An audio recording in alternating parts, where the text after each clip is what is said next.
দর্শক, চোখের জল ধরে রাখা কঠিন হবে আজকের এই ভিডিওতে। যে নায়কের মৃত্যুর গুজব নিয়ে ছড়িয়ে পড়েছিল সামাজিক যোগাযোগ মাধ্যমে, সেই নায়ক আবারও ফিরে এসেছে আমাদের মাঝে দীর্ঘ 15টি মাস পর।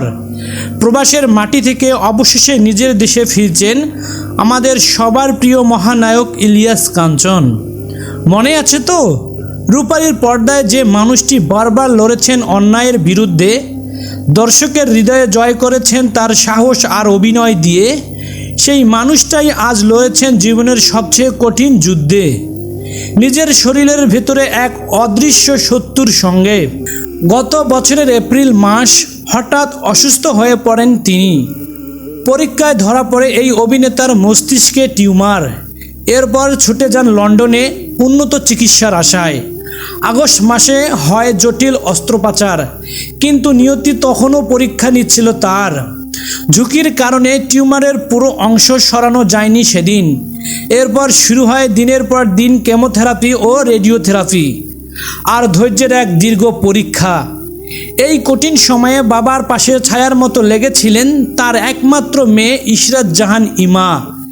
নিজের বাসায় বাবাকে রেখে দিনরাত সেবা করে গেছেন ইলিয়াস কাঞ্চনের মেয়ে। দর্শক, এই বিষয়ে আরও বিস্তারিত জানতে চাই অভিনেত্রী রুজিনার কাছে। চলেন তিনি কি বলেন এই অভিনেতাকে ঘিরে, সেটাও একটু শুনে আসা যাক। কাঞ্চন আমি লাস্ট গিয়েছি হলো জুলাই মাসের 10 তারিখে লন্ডনে।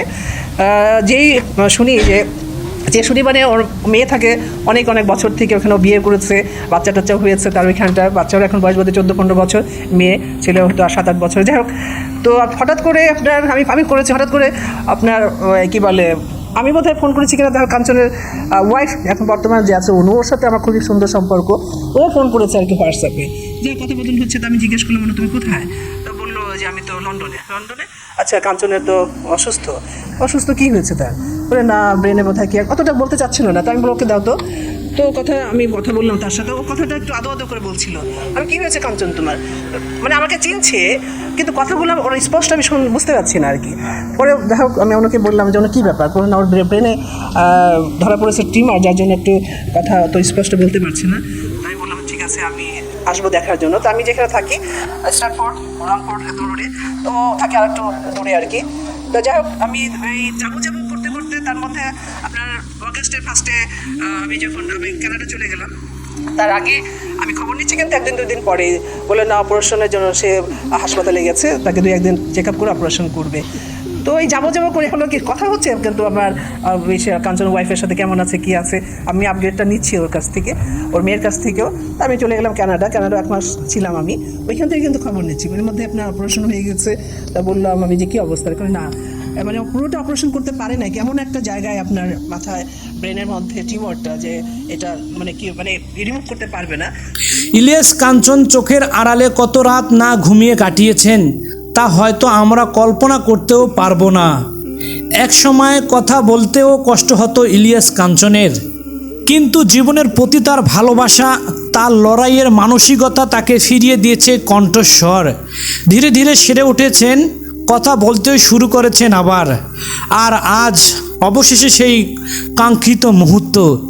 লন্ডনের হিথ্রো বিমানবন্দর থেকে দেশের পথে রওনা দিয়েছেন ইলিয়াস কাঞ্চন বলে একটি সূত্র নিশ্চিত করেছেন। তবে তিনি একা ফিরছেন না দেশে। সূত্র ধরে জানা যায় আরিফুল ইসলাম কাউন্সিলকে সঙ্গে নিয়ে তিনি এবার দেশের মাটিতে ফিরছেন বলে জানা যায়। দীর্ঘ প্রবাস জীবনের অধ্যায় শেষ করে ফিরছেন নিজের চেনা মাটিতে এই কিংবদন্তি অভিনেতা। প্রিয় দর্শক, এই মুহূর্ত শুধু একটাই প্রার্থনা, সৃষ্টিকর্তা যেন সুস্থতা দান করেন এই মহানায়ককে। এবং সেই সাথে একটি কথা আজ বলতে চাই, সেটি হলো, কথা আছে পাপ নিজের বাবাকেও ছাড়ে না। যদি ইলিয়াস কাঞ্চন সত্যি কোনো পাপ কাজ করে থাকে, তাহলে তার পাপের শাস্তি তাকে ভোগ করতেই হবে। সেটা হয়তো এই কালে নয়তো পরকালে। তবে আমরা চাই তিনি যেন ভালো থাকেন এবং সুস্থ হয়ে আবারও আমাদের মাঝে ফিরে আসেন। তার জন্য দোয়া করতে ভুলবেন না কেউই।